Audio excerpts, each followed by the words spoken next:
Welcome to Mission Evolution Radio Show with Gwilda Wiyaka, bringing together today's leading experts to uncover ever-deepening spiritual truths and the latest scientific developments in support of the evolution of humankind. For more information on Mission Evolution Radio with Gwilda Wiyaka, visit www.missionevolution.org. And now, here's the host of Mission Evolution, Miss Gwilda Wiyaka.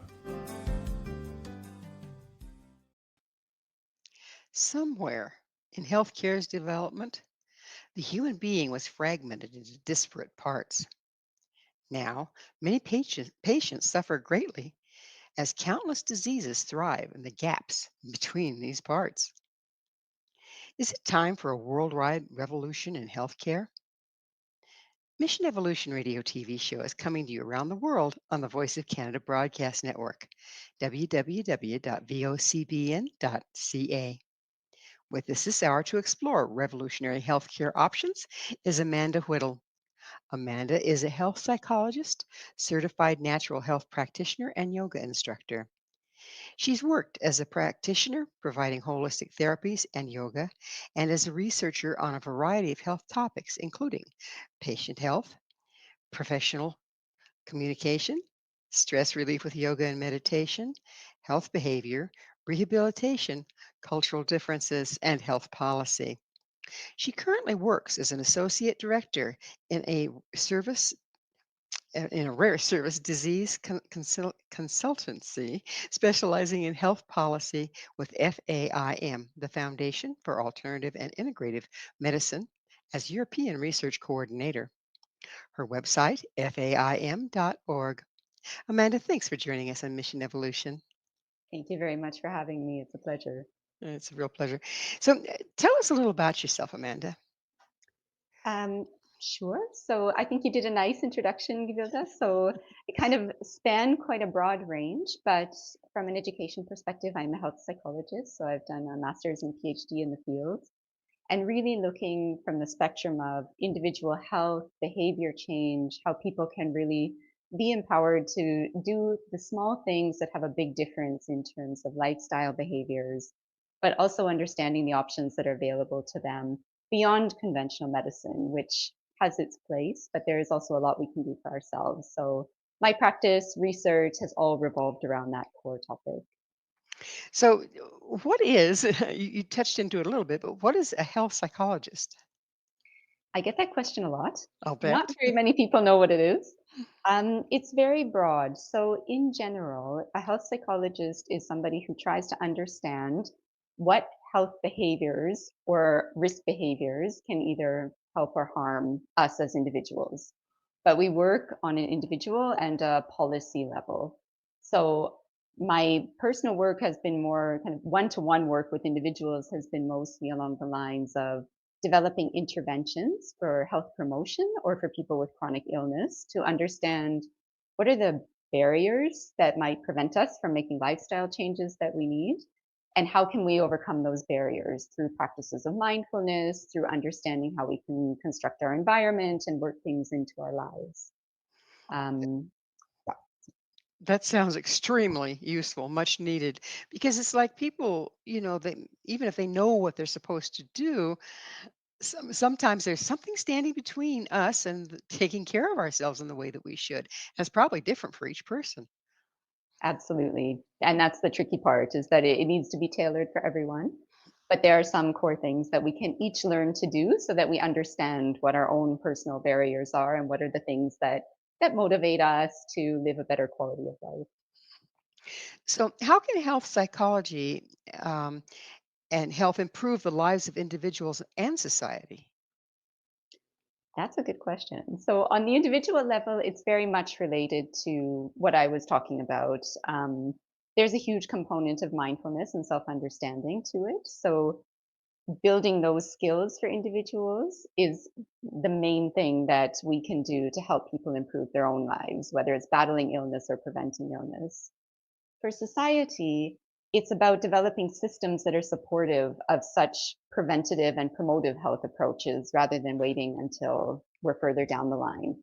So that can be anything from designing interventions or handbooks for healthcare facilities to understand how they can bring these skills to patients, to a policy level where we look at how can you integrate things like alternative and complementary medicines, which in many places currently don't have a strong policy structure, but if they did, would be more accessible to more people. So it kind of goes through the individual to the societal level on that trajectory. So, what do you see as the most common thing that stands between individuals and doing what they need to for their health? The most common thing is very difficult because, as you mentioned, it is really individual to each person. But there are a few key things. Life gets in the way. We have other obligations that have to come first, whether it's work, kids, paying the bills, all of the kind of immediate life needs, which are all important. But there is the time issue. So, time is always one that comes up. Another one is just a lack of awareness of how you can restructure your environment or your daily living to actually integrate things. So a perception that it's not possible to find a way to fit it into daily life. And a lot of times there's a feeling of just we need to understand that we are worth that effort, that it is something that we need to take care of for ourselves, to empower ourselves to take care of health. And that often stands in the way because that's not necessarily the paradigm that we grew up in. Yeah, it seems like so many of us have grown up in a paradigm, particularly women, I believe, that says you sacrifice yourself for the children, you sacrifice yourself for the family. You're on the back burner because all these other things are much more important than you are. Do you see that playing out a lot in people's lives? Yes, I do. I do. And it is geared, I think you see it more in women, but you do see it in everyone in different ways, just different manifestations. And so, really, if you've got that kind of attitude, then you're missing the core belief that you need to actually be willing to invest in yourself to build a better quality of life. Plus, if you're sacrificing yourself for everybody all the time, eventually there's not going to be anybody to sacrifice because you won't be around, right? Exactly. And we see a lot of things like burnout on the rise and it's symptoms of sacrificing too much. Why do you think in this day and age, everything's gotten so fast paced that people don't have time to take care of themselves? I mean, there's all sorts of health clubs, and awareness is becoming higher. What's about these times that is making it so difficult? Well, it's a question that I'm still trying to ask myself every day. At the same time, I think the answer or the suspicion that keeps coming back to me is we very much are in the information overload age. So many people work at home, but even if they don't, we're constantly connected somehow to things that are going on. And I think this creates a real fast-paced environment, but also a faster-paced environment in ourselves. So we feel like we just can't disconnect. We just don't have time to think about something else. And I've worked with consultancies and people in the corporate world, and this is the pattern I seem to see is this lack of ability to disconnect and really just put our feet on the ground and remember we need to get out of the digital world. We need to take a step back. We need those breaths. We are living beings connected to this earth. I think that we're getting more and more distant from that. And that seems to be a source of a lot of problems. Do you think that the way the digital world is accelerating, it has a lot to do with it? I do. I do. I think, we're trying to keep up, but we're also using it. And so it just becomes more and more integrated into our lives with that acceleration as well, which has a lot of advantages, but we need to kind of find that balance where we still see the trees and the air and all of the things that we're connected to and actually made up of. And that ground us and are the point, really, aren't they? So Ex- increasingly modern healthcare is becoming inefficient to the point that it's being described as broken. What do you see is going on there? Oof, I guess it depends on the country. But I do see that you see a lot more chronic illnesses these days. So if we were to talk about, say, developed countries, you see a higher prevalence of chronic illnesses. So many more people needing care, many more people needing long-term care, and health systems being either underfunded or understaffed or both. And we've just got a system overload, I would argue, with a lot of things that people could do a lot for themselves. Not everything. We also see rises of cancer and diseases that really need modern medicine. But I think that inefficiency comes with the healthcare systems are also not designed to deal with all of these lifestyle related issues that we're seeing. And yet, if we, you say cancer needs the medical intervention, but if we intervened and took care of ourselves, are we less likely to have cancer? Absolutely. And there's also integrative approaches to cancer where you can minimize medical intervention and support with other types of therapies. The one thing that I've seen, particularly, I'm very interested in alternative and holistic healthcare, in conjunction with what typical Western medicine. But what I find interesting is, your alternative and integrative tend to be less invasive, and yet people will go just backwards instead of starting there and going into the more invasive. They start with the big guns, and then if that isn't working, then they kind of go to the other and expect it to patch up what's damages has been done. Do you see that as a problem, and how can we turn it around? You were asking all of the questions I've asked myself, but yes, I absolutely see that as a problem. And when I interview different clinics to see what's kind of have a grasp of what's going on in the world, it's an issue that comes up a lot that they wish patients would come to them earlier. And I think it's mostly, again, from our societal habits, our societal paradigms. It's the medical system that we know the best, the conventional medical system. It's what we trust. And going into the unknown, even though it's less invasive, it's got less side effects, not none in some cases, but in general is less hard on the body. It's still an unknown. And I think to make that step, what we see is often people need to become uncomfortable enough to be willing to try something new. And it's fast backwards, but there you go. So how much does the invasive involvement of insurance companies in healthcare have to do with the deteriorating condition of medical practice? That's an excellent question. I mean, I do if it's about the funding and the money issue, I think it does have a lot to do with it. There's not always a support for preventative measures. There's a whole system built around taking care of people when they get sick instead. And it is a part, but it's not the only part. And that right now, all of that really shifts it towards this is the way we have to deal with it. And that's actually not the case. We could alleviate pressure on the health systems, money could be saved, but everyone has to be aligned to that goal. And therein lies the problem. Everybody has to be on the same page. But I so often hear, someone will say, well, I'm having this and this and this and this, and my doctor can't figure it out. And, you say, well, what about checking with an alternative practitioner or holistic, practitioner or integrative medicine? And they say, oh, my insurance company won't pay for that. End of conversation. So Yeah, we've kind of stepped into the victim stance there, haven't we? totally. I mean, I don't want to undermine the fact that for some people it's just not financially feasible to pay it themselves. But there is that element, and that there's that element of are you valuing yourself enough to pay for extra healthcare outside of the normal, the conventional? Um, So that's where we're at right now, essentially. That is what we need to accept. And if you want to take control of your health, it will pay off in numbers in the end as well. Well, it's time for us to take a station break. Amanda and I will return shortly. Don't go away. This is Mission Evolution, www.missionevolution.org. What exactly are the insurance companies insuring? With us this hour discussing the pitfalls of modern healthcare is Amanda Whittle. Her website, faim.org. Amanda, it's interesting to see what is being prioritized by insurance companies. Is it being prioritized because it's what's right for their patients, or is it being prioritized because of the almighty dollar? I guess the almighty dollar is often the one that rules the world.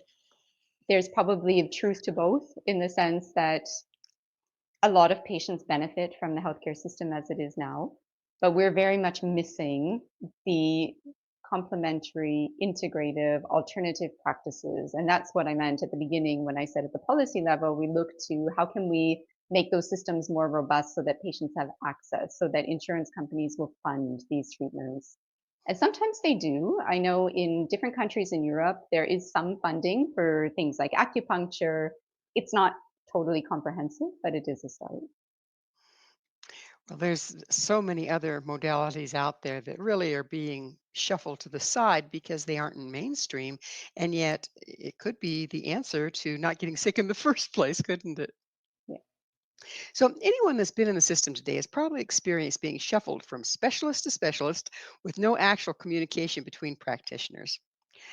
What's falling between the cracks in that process?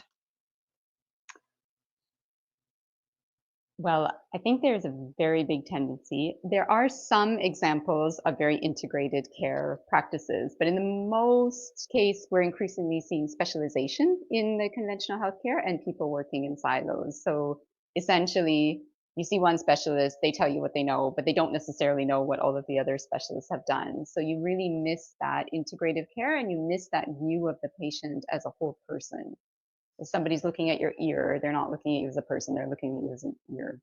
So that's that kind of fragmentation of the human being is maybe the best way to put it.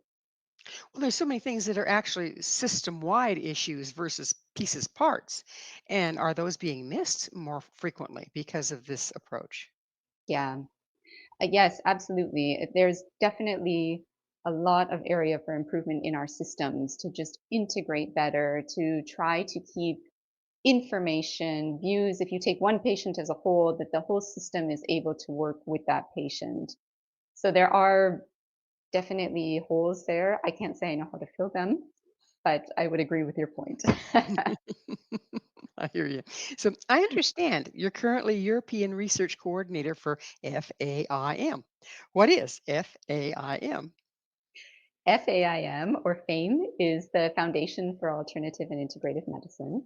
It is a nonprofit organization, been around for several years, and the aim is basically to search the world for effective, accessible, complementary, and integrative medicines, therapies, practitioners, and make this information available to the public worldwide. So it's essentially a resource hub so that people looking for information, looking for alternatives, have a trustworthy source to go to where they can get information for free, because there is so much out there that it can be really hard for people to know where to start. There's also, a buyer beware factor out there too, isn't there? Because a lot There, of the therapies aren't regulated. that's So right. how do you guys juggle that? So a big part of what we're doing is the research. So one issue with the alternative and integrative world is that research tends to be underfunded, and that's also part of it's also not regulated necessarily. It's not a priority. But in our work, what we're doing is searching for effective and complementary therapies. So we're looking for the latest state of the art research. We're attending conferences and assessing what's out there that we think is worth bringing to people. We also do, and that's a big part of my job, is we interview people, clinics that we think are doing good quality of work so that we get at least an initial assessment of them. So it's not an official regulation, but it's a quality check on our side. Right. So if you have standards, people know that you have these standards and can look at what you have endorsed, if you will. Do you endorse people? Yeah. So we support. We don't officially make any kind of official FAM endorses XYZ, but by putting them on our website and by saying yes, we think that this is something worth knowing, then we endorse it indirectly in that way. Got it. Got it. So let's back up a little bit for those of us that may not know. What exactly is alternative and integrative medicine? So the terminology, you'll see various terms in public information. So you might see alternative, you might see complementary, you might see traditional. So those are three interchangeable words. And this essentially refers to natural therapies, more ancient therapies, if you're talking about things like Chinese medicine or Ayurveda, which comes from India. It talks about herbs, sometimes energy therapies, different things like acupuncture, which comes from traditional Chinese medicine, nutritional therapy. So anything that's either natural or stems from a more traditional route that's not integrated into conventional practice. And integrative are practices that really try to bring both worlds together. So not just bringing the human being together, but bringing all the different practices of the two. Exactly. And I find it interesting that they consider Western medicine traditional when indeed the older ones would be considered traditional, right? Yeah, Indeed. yeah. So when the when you're working with the alternatives, there's, in my way of thinking, there's four levels to us. There's the physical, mental, emotional, but then there's also the energetic level. How are you finding some of the alternative therapies deal with the energy level of the human being? Yes, absolutely. They are some of the ones that many people will have the biggest hurdle to accept and understand because it's by nature not very tangible. But things like Reiki, things like bioresonance, these are energetic therapies that are difficult to study, but we have several results from people who have experienced them, who have experienced healing. So yes, that's very much a component of the alternative complementary traditional therapies. I know that for years now, there's been nurses that practice what they call therapeutic touch, and in hospitals, and the results have been pretty clear. That Yeah, that whether it's placebo or not, people feel better, and isn't that what it's about? the main point. Yeah. There's actually hospitals, I can't remember the name, but that will not do surgery now without a person who is experienced in therapeutic touch or Reiki, which is very similar, to basically create that healing space during an operation. So there are effects. They are just harder to study in the ways that we've been used to for the more conventional side of things. Right. I know in European hospitals for years they've used essential oils versus a lot of other Right. things for, for cleaning things up, and, using the natural Yeah. instead of the chemical. Is that still a practice? Do you know? It is. It depends on the country. So some countries are more developed than others. So for example, I'm based in Germany, and here you can go to a doctor, and it's very likely that if you've got an issue, they will prescribe homeopathy. And homeopathy is a vibration-based sugar pill that really works on an energetic basis, and you can get them in pharmacies. So here there is definitely some things that we won't see in other parts of the world. Not every European country has that. Some have kind of not exactly retaliation, but maybe a few steps have taken a few steps back to integrating alternative and complementary medicine. So it's a bit of an evolving field, but yes, there is a lot more of that than I've seen in other parts of the world. So how old is homeopathy, and where did it originate? So homeopathy did originate in Germany. I am a very bad with numbers, so I'm not Good old going to Dr. try Bach, right? So Bach actually did Bach flower remedies, and homeopathy was Dr. Hahnemann, I believe. That's right. And so yes, so they Bach flowers are also energetic, and they work with mostly the human emotions. And homeopathy is basically based on the principle of like cures like, and so they would essentially take the essence of what's causing the illness of somebody. So basically, if you had a plant that mimicked a bee sting or whatever, it would be the essence of that plant that goes into the homeopathy remedy. And the logic behind it is that if your body is exposed to that, it will defend against a bee sting and start to heal quicker. That's a kind of very crude and basic description of it, but that's more or less the principles. And it's very old, but please don't ask me the year because I can't remember off the top of my head. So it's like the principle is that if you expose the body to a little bit of something, it's not enough to make it toxic, but it's enough to activate its immune system or whatever against what you're trying to defend, right? Yeah. Gotcha. Okay. So what do you do as a European research coordinator for FAIM? So I do a number of things. Mostly, I basically search for clinics, practitioners, therapies that are either new and cutting edge or just really high quality that either we write an article about or we interview or we do we've started doing podcasts. So just to make the information accessible to people. I visit conferences to get a grasp on what's out there. Again, do write ups, put them on the website so that people can see and be exposed to new and helpful resources. And we're currently developing a platform actually where patients can, or people, you don't have to be a patient, can find any number of conditions and basically see for each condition the number of therapies from the alternative integrative world are useful for that condition and which clinics in the world actually provide those that we've checked. So that's kind of my main work at the moment. So is that what you have up an up and for an up and coming resource? Yes, yes. That sounds fascinating. Is it a what do you call it when it's computer driven? There's a search engine and all that fun stuff going along with it. So yes, so we've done the manual searches, but it's a search driven in that people can search for their condition, and there's a whole back end to it where it links all of the conditions with the treatments and the clinics that we know of. But it's been done manually by myself and another European resource coordinator because we didn't want AI generated sources. We wanted to be able to go through and check the quality and make sure we knew what was going in there. So you've done the research hands on, but then you're using the AI to deliver the information. Yeah, so the The platform will be an interactive online. Fascinating. When do you expect that to be released? So that should be probably around the third or fourth quarter of this year. So Oh, we're great.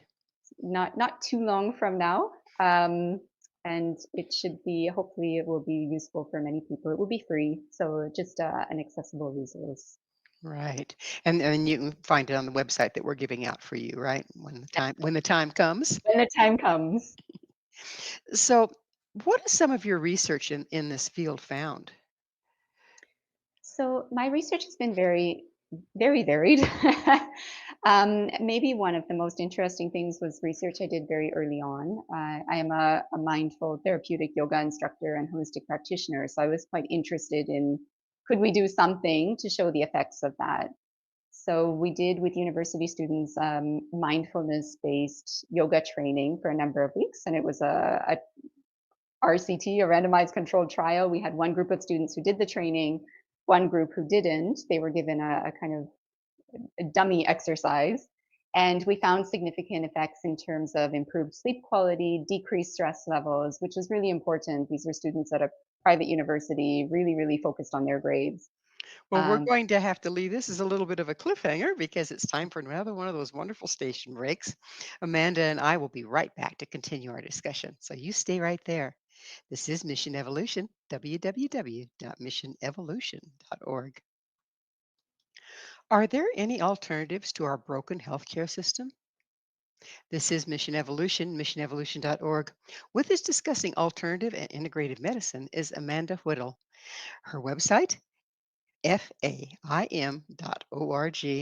Amanda, we were just talking about, what were we just talking about? We had to kind of cut you off. Oh, the studies that you were doing around mindfulness practices, and what were the results there? yeah, so the results were a mindfulness-based education program with students showed significant effect in terms of improved quality of sleep and decreased stress levels. So this was a small trial, but still basically a nice way to showcase beyond just what we know by experience that yoga, mindfulness, meditation, all of these practices can really help us with our stress levels, which we know stress is very connected to chronic illness and lower quality of life. So that was one very interesting finding. Absolutely, it is because, like you say, stress is what's taking a lot of us out right now. Yeah. So, how do you see alternative and integrative medicine helping the situation we find ourselves in regarding healthcare? I would say that it is there, and there are a lot of really good practitioners doing really good things, and the field is evolving. So the most useful thing is for people to start using it and to start using it more and earlier. So essentially, if you start using alternative and integrative medicine earlier, you have better chance of preventing the onset of any kind of illness, but you also have the ability to just keep your body stronger and prevent illness in the first place. So that alone would be a huge help for the issue we see in healthcare with systems being overloaded and people not necessarily able to get the help they need when they need it. And, people hit the system maybe before the system has the tools. In other words, they're starting to feel it. They're sensitive enough. They feel something going on, but it doesn't show up on the machinery yet. So, Yeah, yeah, that's a very there's that. good point, actually, is that if people are sensitive enough to notice their symptoms, conventional medicine is probably not going to be able to help you because it's just not designed that way. But if you go to a naturopath or somebody who looks at various aspects of your life, they might recognize, oh, you've got symptoms of adrenal fatigue, but early symptoms. So we're going to do XYZ so you don't end up in adrenal failure, for example. So once once you've pushed it over the line, if you will, you've ignored these or not known what to do about these symptoms, and then it becomes something that Western medicine does recognize and deal with. Is it like the thing's broken? It's harder to come back from there than it is to prevent it? It is. It is. Because if you're trying to prevent something, you're only working on one side of it, which is strengthening your system. If you've already had an issue, let's say, for example, a burnout, maybe burnout's a good example. So you've basically pushed yourself past what is normal. Your adrenals are exhausted. You're experiencing things like mental fog, fatigue, depression, etc. Then you have all of those symptoms that you have to deal with first before you can start supporting your body to get back to the normal state, its normal, healthy state. So it is much more difficult. And the other question is the Western medicine approach of masking symptoms, dealing with the symptoms versus getting at the root cause. How does that differ from the approach, say, for instance, that a holistic practitioner would take? The main goal of most holistic practitioners is to get to the root cause. And there are aspects that will also deal with symptoms so that you can have some alleviation from symptoms while working on the root cause. But for instance, instead of stopping at the symptoms, there will most of the time, I hesitate always to just say always because it's not always the case, but in the majority of cases, a holistic practitioner will be looking for what caused that in the first place. How can we eradicate it? And it is a different approach. So if you've got, for instance, something like rheumatoid arthritis, which is an autoimmune disease, conventional healthcare has things that effectively treat symptoms and partially treat the cause, but not totally. A holistic practitioner will manage the symptoms because it's quite painful, but at the same time, look for what's causing it, but not just on a biological level, also on a mental, emotional, spiritual level. So, autoimmune disease is very common in the holistic world. Your body is turning on itself. So, what is your mental state towards yourself, and how do you take care of yourself? So, holistic medicine will look at those parts of the causes as well. And is there any documented studies or whatever that indicate that this is a good approach? Well, to study holistic medicine broadly is very hard because it's so diverse, but there are studies on particular modalities. So, for example, I guess if you take studies that look at spirituality and people finding a connection and a way to maintain inner peace, there is some evidence on that, that this is good to create a general healing environment within yourself. So, if we stick with the rheumatoid arthritis example, there's a lot of inflammation in the body, and that's exacerbated by stress. And if you're hard on yourself, that is internal stress. So that is exacerbating it. So there are a lot of links, but the studies tend to be separate right now. And that's part of an issue in the field is that we would ideally have more funding, but because it's so holistic, you can't look at one element like you can look at a drug and its effect on one part of the body. So the most of the evidence comes from seeing results, people recovering, this type of thing. Why is there, holistically speaking, such a increase in autoimmune diseases at this time? I would argue, well, just from an experiential point of view, that it does have something to do with the way we treat ourselves, but also our general, let's say, developed world Western lifestyles are not exactly conducive to maintaining a proper alkaline balance in the body. So we've got a lot of things that increase inflammation. We eat a lot of sugar, carbohydrates, we are stressed. There's a whole process that goes on with the body that creates a kind of constant inflammation. And this is probably one of the main reasons that we're seeing so much of it right now, Our food has been messed with, to say the to say least, the least. to where there's hardly any food left in it for the most part. If you're not real careful, and shop just in the raw aisles. Yeah, Do you think that that is playing a large part? absolutely. Absolutely. My feeling as a practitioner from that point of view is we're confused. So the food is being changed. A lot of it is packaged, processed, whatever, but it's also advertised as healthy. And if you don't have a nutrition background, some of it is logical. An apple is going to be healthier than a granola bar. But if you're if you receive advertising that that granola bar has protein in it and it's so good for you, many people will think, okay, I'm doing something good for myself. But meanwhile, there's a lot of preservatives, there's a lot of sugar, and that's kind of the general trend. So I see this as a huge issue, and I see many people unfortunately not eating as well as they could. Well, we can even look at going into a health food store. People think, oh, if I bought it in the health food store, it's okay, but not so much, right? If you're not Yeah, reading your labels. exactly. Reading your labels and eating whole foods, it seems like such a simple, straightforward answer, but rather than buying snacks that are in a box, buy something fresh, make it.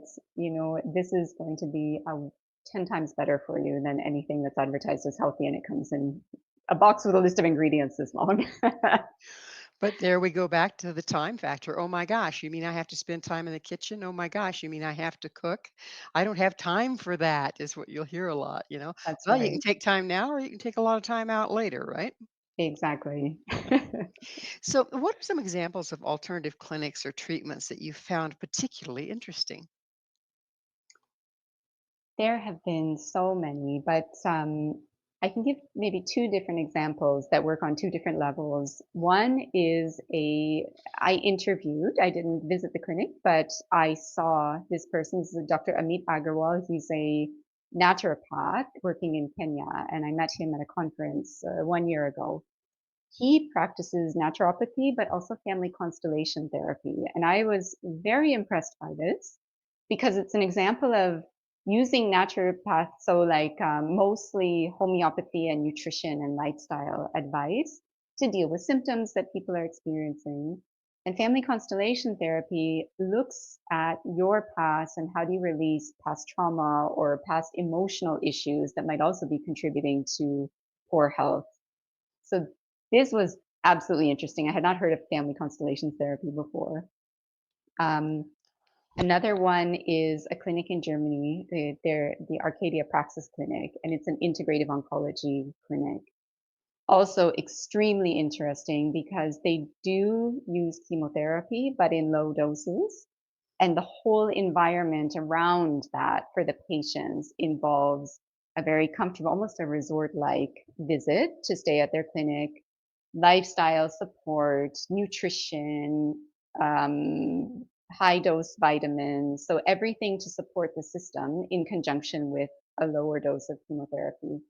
And they really know their stuff. They're so supportive. And it was just nice to see that the way they're treating cancer from a very holistic point of view. What kind of a track record do they have?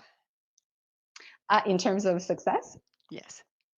so we talked quite qualitatively, but they have seen a lot of success in their patients walking away in remission. I don't know the numbers, but they've been around for quite a while and they've had a lot of successes and they're thriving. So I guess they're doing quite well. That's fantastic. Where is this clinic? This clinic is in Germany. It's in a small place near Kassel, but they speak English. They take international patients, so I think it's still worth being aware of. I said, so why do insurance companies refuse to cover in alternative medicine? Well, I don't know 100%, but I guess it's just not that lucrative. I think there's not as much money there. There's not as much money as with conventional drugs. So I suppose it is a dollar factor in the end. But not working in the insurance company, I can't say for sure, but that's what I would expect. Our whole system seems to be designed around drugs and insurance, right? And it seems like they have more control over healthcare than the poor doctors who are overworked and stressed to the max. Do you see alternative healthcare being able to step in and alleviate some of that? We've talked about some of it, but what other Yeah. ways do you see that happening? So I really think there needs to be a paradigm shift for a true change to happen. I do know that a lot of alternative clinics, particularly integrative ones. So at the moment, alternative clinics mostly work on their own, kind of outside of the system for the most part, whereas the integrative ones are trying to basically integrate, as the name suggests, and work with hospitals or clinics that are doing conventional practice to take some of the patients when it's appropriate. So if that's one direction, if you've got patients that are already sick, but maybe they could already be healed or improved just by doing some lifestyle changes or taking some alternative therapies rather than a direct, really intense drug, the ideal would be if that clinic or hospital refers them to the integrative practice. So that's one way of alleviating it. The other way is, again, if people start to go earlier, you prevent a lot of these things from happening in the first place. So that's the kind of societal paradigm shift that maybe we're working towards. I think more and more people are getting interested, more and more people are aware. But that would be where the true value is that we just don't get sick in the first place. Just change the way we're doing things. Well, Yep. it's time for us to take another station break, but please stay with us as Amanda and I continue to explore the future of healthcare. This is Mission Evolution, www.missionevolution.org. Ultimately, who is in control of your health? This is Mission Evolution, missionevolution.org. We're continuing our discussion with Amanda Whittle. Her website, FAIM.org. Amanda, it seems like we've talked about it a little, but it seems like as a whole, years and years and years ago, a farmer, he wouldn't be going to the doctor all the time, nor would he need to. He was eating raw food, everything was natural. If he got something hurt, he'd go in. But as far as these chronic illnesses, they weren't as prevalent as they are now. And it seems like that, well, the farmer, if he could fix it himself, he would. But we're just like kind of in a victim stance, like turning over our power to a system that's broken. Um, how much of that are you able to address with your association there? I well, I can't say how far it will go because in terms of who's in control of their health, it's really up to people to take the step. And I guess from a health psychologist point of view, that's where these health behavior comes in, where we really get introspective. We're able to understand, I need to do this for myself and I can do this for myself. Where FAME can support is then we are constantly making new resources available for people and keeping what we had previously. So we're building on our resource base that we try to make as digestible, as understandable. So if somebody wants to take care of their own health, they can find a number of sources of information on the website where they can inform themselves.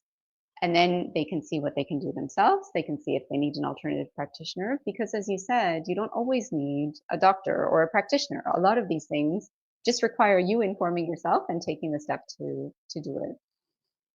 And that leads us to another thing is the internet's a wonderful thing, and then it's also a garbage dump. And so, it tends to, oh, we're going to Google our illness and try to figure out what's going on. But how much of what we pull up is actually reliable or useful information? How can we tell the difference? Mm, the Dr. Google issue. It's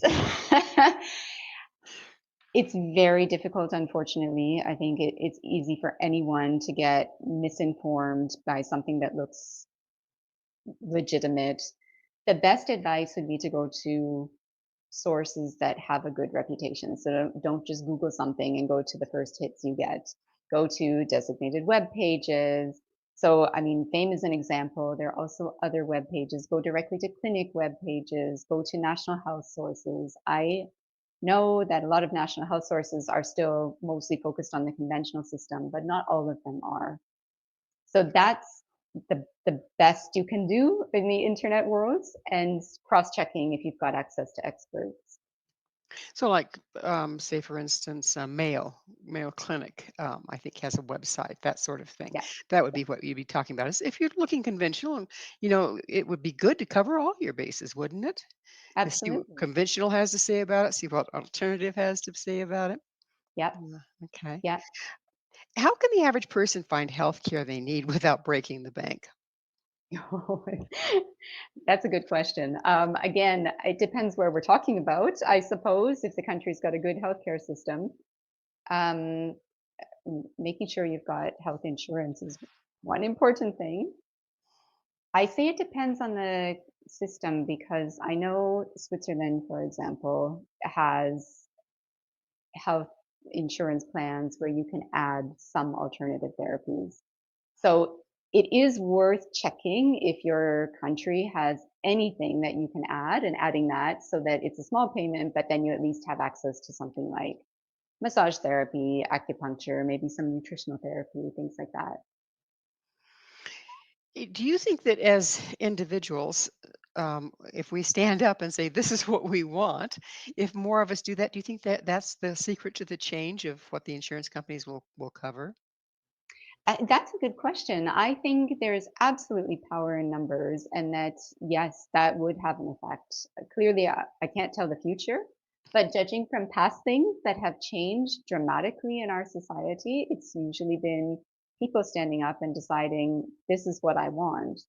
And I think right now if we were to do something like that, we would really need that unified voice and people to really understand this is important. I mean, we are facing really a health crisis in many parts of the world.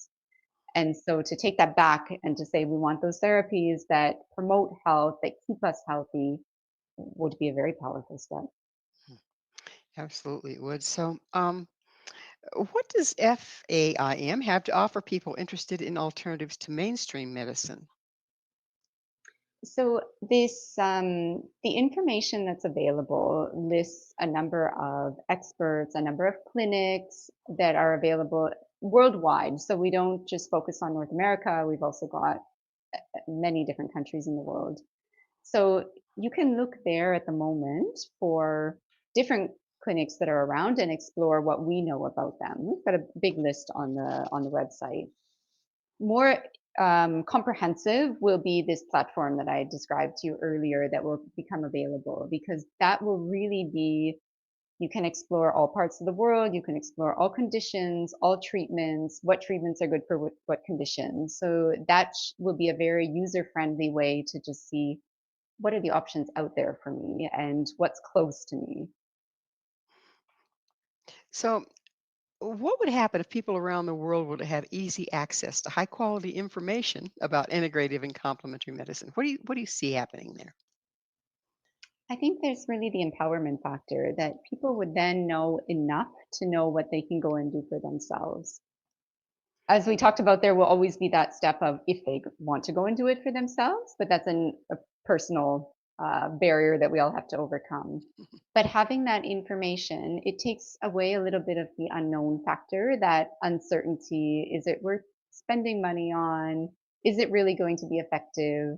We're all going to experience it differently, but at least having the information, I information is power, knowledge is power. So it basically, I expect gives people the enough to be able to go out and try different things and see what works for them.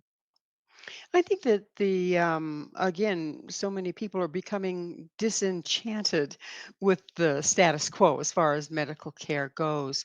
And hopefully that disenchantment will lead to some action in taking responsibility for ourselves. I mean, isn't that ultimately the only thing that's going to change this is us taking personal responsibility? Absolutely. And it's a really good point because you see things now that have value, all kinds of electronic monitoring devices that you can have at home and things like that on your watch. You can see if you're active enough. But ultimately, we need to understand ourselves and be able to feel and connect to ourselves to basically understand and explore what do we need for our health right now? Is it just that I'm healthy and I want to feel better? Is it that I'm at risk of some kind of chronic illness that I want to prevent? And we really need to take the responsibility for that and pay attention to what do our bodies tell us? What does our mind tell us? That's really it's the only true way you can go. Well, when we were talking a little bit about the way it used to be, the farmer would go out, he'd work his field, and the food that he was eating was fresh off his field or an animal that he had butchered, and he was active. He was probably drinking water from a well, okay? And we didn't see those chronic illnesses. How much do you think our jobs and occupations and the EMFs we're exposed to in the process, how much does that have to do with the deteriorating state of our health? I would say a lot, a lot. We touched on diet before, so if someone is a health conscious person, then they are likely to be eating well and things like that. But there are still, if you're eating anything beyond whole natural foods, there's a question mark how healthy that really is. There's then the fact that many of us, unless you've got an active job, but office workers are spending at least 8 hours a day sitting in front of a computer, surrounded by these EMFs and straining eyes, looking at the screen. So we've got most of us are inside. There are chemicals, and most buildings are not built to be free of all chemicals and give us a very nice environment. So we're constantly exposed to stressors internally and externally. And I think that combined with the stress of the information overload that I mentioned earlier is really hard on our health. What about the stress of the world condition? I mean, we're not exactly in a peaceful time, are we? Absolutely. That's a good point. The collective stress, definitely. So whether you're perceptive to it or not, that impacts all of us. There is a general change in the energy in society and people's behaviors that also affect us. And the feeling safe is not the norm anymore, is it? No, that's right. So there's a lot of fear, and that's again source of stress, source of inflammation. There you go, more chronic illnesses. There's a kind of an unfortunate chain reaction happening a lot of times. So, what small daily tips have you learned from your research and practice that you offer an audience to promote their health and well being? Well, I think staying very much with the main theme about empowering yourself for your health is just that we see again and again that there are so many things you can do for yourself that are not a heavy lift, that are it's you can integrate healthy eating into your life successfully if you understand how much time you have. It doesn't have to be loads of time in the kitchen. You can make sure you get enough sleep. There are techniques for actually helping yourself relax. So, this research that we did on the mindfulness, this can help you sleep. So taking that time to really integrate small changes, even if you don't get to the stage immediately of finding alternative and complementary therapies or practitioners, just those small things that you do for yourself can make a world of difference. Well, Amanda, we're just about out of time, and I would be remiss if I didn't ask you, what's your mission? Well, my personal mission is to support the health of people individually as far as I can in the world. So increasing quality of life. I just feel like if you don't have your health, you don't have anything. And it really is within your control. So my mission is just to reach as many people as possible to empower them to get there. Well, that's a beautiful mission and so needed in this day and age. My goodness. What's your vision for the future of healthcare? Ideally, there would be a better functioning conventional healthcare system that's there when we need it in acute traumatic situations with a solid integration of alternative and complementary therapies that can really support the person as a whole. Very beautiful. Well, it is that magic moment. Amanda, again, tell us where we can find the information and all your wonderful stuff from the association you're working with. Thanks, Vilda. So the website is www.faim.org,